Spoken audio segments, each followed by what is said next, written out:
یہ بات باور کروائی اور انہوں نے ثابت کی کہ سویلینز کو فوجی عدالت کے تحت بھی نہیں سماعت کیا جا سکتا. اور انہوں نے تام بھی اسی بارے میں کی کہ آرٹیکل 8 میں یہ قانون جو آرمی ایکٹ کا 2D ہے، یہ بنیادی حقوق سے متصادم ہونے کے ناطہ سے اس کو بھی کالعدم قرار دیا جائے، جو ہماری ایک معروضات میں سے ایک جو گزارش تھی. سو انہوں نے اس کی تائید کرتے ہوئے اپنا اختتام اسی بات پر کیا، اور انہوں نے کہا کہ یہ آرٹیکل نہ صرف 4 کے متصادم ہے، آرٹیکل 9 کے، آرٹیکل 10A کے، آرٹیکل 14 کے، آرٹیکل تمام شکیں جو ہیں آئین کی. یہ آرمی ایکٹ کا ٹرائل جو سیکشن 2D آرمی ایکٹ کے تحت ہے، 3, 2, 3, 5، یہ ختم ہونا چاہیے. یہ ایک ایسا ایشو ہے جس پر ہم خود چاہتے تھے، اور 2 وجوہات تھیں. نمبر 1 یہ تھا کہ سارے جج صاحب کو ہم اکٹھے بٹھائیں، اور ہم نے اس حد تک کامیاب ہوئے کہ سینئر پیونی جج صاحب جو ڈیزگنیشن کا حصہ بنے، اور دوسرے جو سینئر موسٹ جج تھے سردار طارق مسعود صاحب، وہ بھی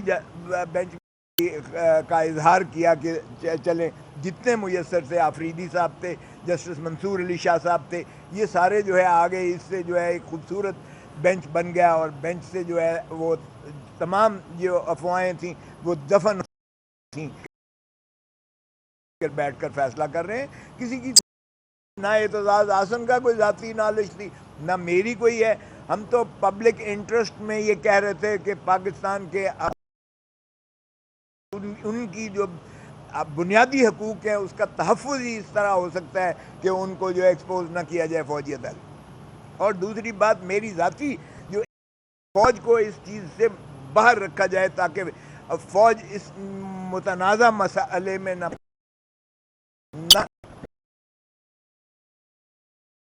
عدالتیں جو ہوتی ہیں وہ جج صاحبان کوئی قانون کی تعلیم سے آراستہ نہیں ہوتے ہیں، نمبر 1. نمبر 2، یہ جج صاحبان جو ہیں یہ پاکستان کی جو عدلیہ ہے اس کی سپروائزری یا اپیلٹ جورسڈکشن کے تابع نہیں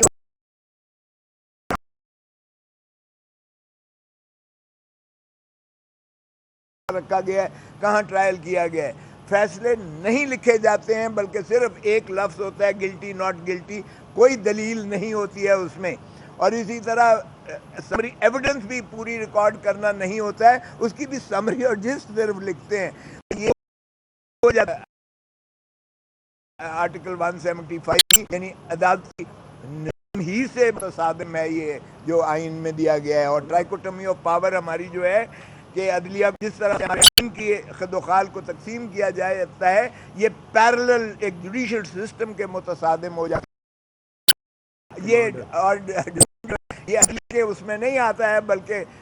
یہ آرمی کمانڈ انہی کی اپنی کے آتا ہے، اپیل بھی انہی کی اپنی ہے، اور الٹیمیٹ اتھارٹی بھی chief of the army staff ہے. تو اس لیے جب پہلے ہی کور کمانڈر سارے دے چکے اپنا کہ ان امپیچبل ایویڈنس، ارریفیوٹیبل ایویڈنس ہے، اور کمانڈر فارمیشن آف کمانڈرز جب پہلے ہی سارے پاکستان کی جو ہے عسکری قیادت وہ مل بیٹھ کر یہ کہہ گئے کہ ناقابل تردید شواہد جن کو جھٹلایا نہیں جا سکتا، تو ظاہر ہے ایک کرنل یا ایک بریگیڈیئر کیا انصاف دے گا، اور اس کی ہائرارکی میں اپیلٹ اتھارٹی یا آرمی چیف صاحب کیا اس کا دیں گے جب فتویٰ پہلے ہی دے چکے اور انہوں نے یہ کہہ دیا.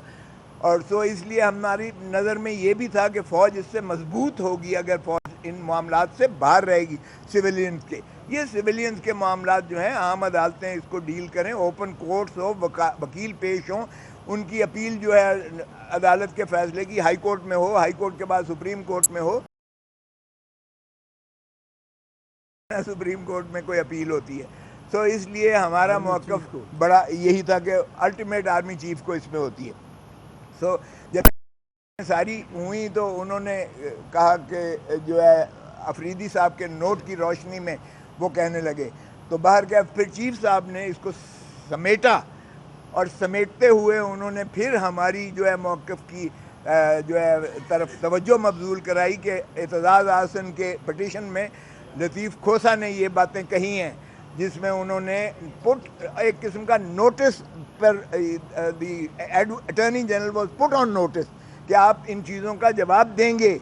اور آپ ان کا جو ہے کریں. اور دوسرا انہوں نے واضح کیا کہ جو جج صاحبان میسر تھے ان ساروں کو بینچ میں بٹھایا گیا. اگر باوجود 2 جج صاحبان پہلے دن جو ہے وہ انہوں نے اپنے آپ کو منقطع کر لیا اس بینچ سے, اور تیسرے جج صاحب کا جو اس لیے ان پر اعتراض کیا گیا وفاق کی جانب سے کہ یہ جواد خواجہ صاحب کے رشتہ دار ہیں, اس لیے یہ بینچ میں نہ بیٹھیں. حالانکہ 2 دن پہلے انہوں نے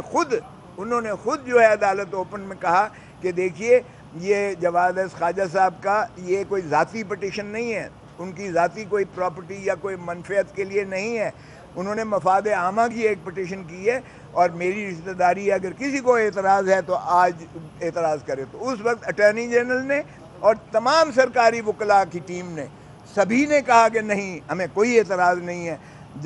جسٹس منصور علی شاہ صاحب بینچ کا حصہ رہیں. اور ہماری بھی خواہش یہی تھی کیونکہ وہ بہترین جج ہیں, ویسے تو سبھی بہترین جج ہیں سپریم کورٹ کے جتنے جج صاحبان ہیں, لیکن جتنی زیادہ ہوتی ہے اتنا ہی اس کی جو ہے ظاہر ہے کہ اثر بھی زیادہ ہوتا ہے اور اچھا ہوتا ہے. اگر باہر کے وہ ایک باغیرت جج سے انہوں نے جو ہے سمجھا کہ اگر مجھ پہ اعتراض ہو گیا ہے تو انہوں نے خود ہی اپنے آپ کو ریکیوز کیا, بینچ سے چلے گئے. اب یہ آج جو کچھ اٹارنی جنرل نے کہا اس سے ایک بات تو بڑی ثابت ہو گئی, واضح ہو گئی, حکومت نے اپنی شکست تسلیم کر لی ہے. اس میں کسی کو کوئی شائبہ نہیں ہونا چاہیے کہ آج حکومت نے اپنی شکست, اپنے اس کیس کی کمزوری, اپنے اس کیس کی جو ہے بالکل ایک جواب نہ دے سکنے کا آج انہوں نے واضح طور پر یہ اعتراض کر کے یہ ثابت کر دیا ہے. اور اسی لیے چیف صاحب نے کہا اگر آپ کو وقت لینے کے لیے ہے تو باہر کے انہوں نے کہا کہ میرے جج صاحبان جو برادر جج صاحبان ہیں ان کی بھی مجھے یہی احساسات فیل ہو رہے ہیں کہ فل کورٹ کا ہو نہیں سکتا ہے, اس لیے کہ 3 جج تو ویسے اس میں سے چلے گئے. جسٹس اطہر من اللہ صاحب حج پہ باہر گئے ہوئے ہیں, وہ ملک سے باہر ہیں, باقی جج صاحبان چھٹی پر ہیں اور چھٹیاں ہیں آج کل. جتنے جج صاحبان میسر تھے وہ سارے بینچ میں موجود ہیں. تو اس لیے انہوں نے کہا فی الحال کہ 3 جج صاحبان پر اعتراض ہے. تو اب ایک طرف تو وفاق کہہ رہی ہے, اٹارنی جنرل کہہ رہا ہے کہ فل کورٹ بیٹھیں, دوسری طرف تو ویسے چلے گئے, ان کو مجبور نہیں کر سکتے. 3 پر ایک وفاقی وزیر کا جو ہے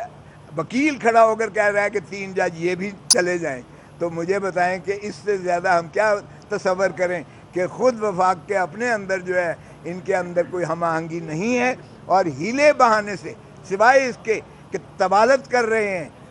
اور ان کا کوئی مجھے تو مطمئن نظر سمجھ نہیں آیا ہے. اس لیے کل سپریم کورٹ اس کو مکمل کر کے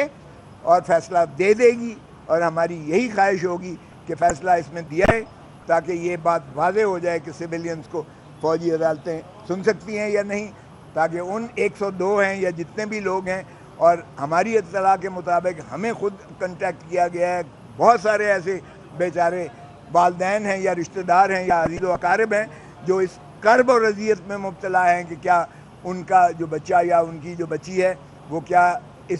ان کے تحویل میں ہے یا نہیں ہے, اور اس کا کیا بن رہا ہے اور کیا ہو رہا ہے اور کیا نہیں ہو رہا ہے اور کہاں رکھا ہے اور کس حالت میں ہے. وہ تمام